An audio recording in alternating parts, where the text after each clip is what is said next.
The IS-7 is a true legend in World of Tanks. One of the first Tier 10 heavy tanks, it remains a living classic to this day.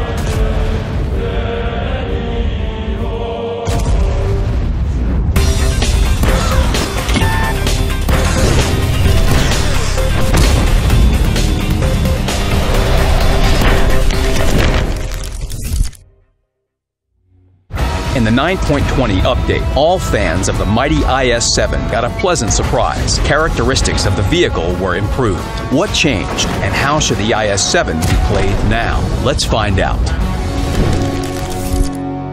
The IS-7 has always been a fast, heavy tank. Now, with the engine power increased to 1,200 horsepower, it has become even better. This tank can now travel at 50 kilometers per hour on solid terrain, and climbing up a hill isn't a pain anymore. You can even vie with a T110E5. However, you should always keep in mind that the IS-7 quickly loses its speed should you rotate the hull, even slightly. Thus, it's best not to adjust your route unless you absolutely need to. Drive straight into a town or to some rock formation and see how the battle flows. Increased engine power will enable you to reach a favored position and engage the enemy at medium or short range. And this is where the gun of the IS-7 excels. Yes, it's had its aiming time improved, and the dispersion from movement and traverse. But we all know that the accuracy of the IS-7 is still very dependent on random luck. The IS-7 did not become a sniper, but it now deals its 490 damage far more reliably. The aim is to deal this damage in the right place and at the right time. To understand where and when, you need to keep in mind where the armor of your tank is strong and what's going on around you.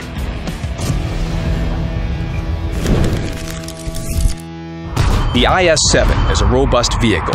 Position your pike nose correctly, and even Tier 10 heavy and medium tanks won't shoot through it, while your turret is nigh impenetrable even for tank destroyers.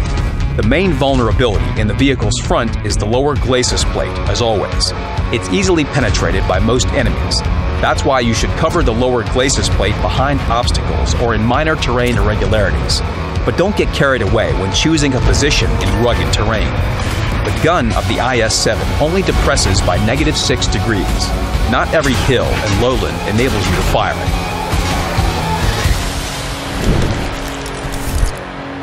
So, you found the right place? Now you need to position your vehicle.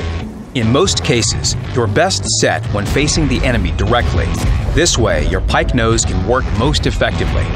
Be very careful when backing away to reload. One hasty turn of the hull, and your nose will lose all its shell-bouncing magic. At close range, you should be twice as cautious. Many tanks with elevated gun positions will shoot down on you, reducing the effective thickness of your sloped armor. If you can, you should face-hug such enemies. The IS-7 is a great brawler.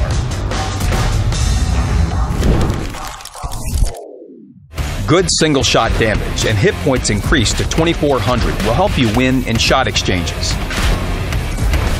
How many times could these extra 250 hit points have decided the outcome of battle? When facing Tier 10 tank destroyers, it's best to hide your hull completely. Only your turret can withstand their fire. If there is no cover in proximity, it's best to reposition and not take your chances. No way of backing out? Try reverse side scraping or tricking your opponent into making a shot. The sides of your tank can't be called impenetrable, but if you position the vehicle right, any Tier 10 will have a very hard time trying to damage you. Artillery is rather unpleasant. No, it will hardly deal you any significant damage with a single shot. But stun crew can cost you a lot. Thus, all other things equal, choose positions where SPGs won't get you, or don't get spotted where you can avoid it. In the end, an ideal fight for the IS-7 should look as follows. You choose a direction for attack and spearhead the advance. You reach a good position quickly and prepare to meet the enemy, with your lower glacis plate in cover and allies approaching.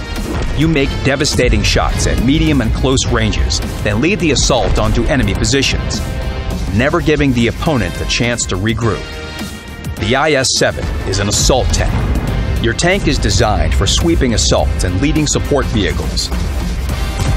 The IS-7 is the all-purpose core of any team that creates opportunities for its allies to play to their strengths. you're the one to take the heat and fight back. It's your armor that serves as cover for more fragile vehicles. It's your momentum that can break the flow of a fight. Don't lose your head in battle. Attention and calm make all the difference between a regular player and a true master.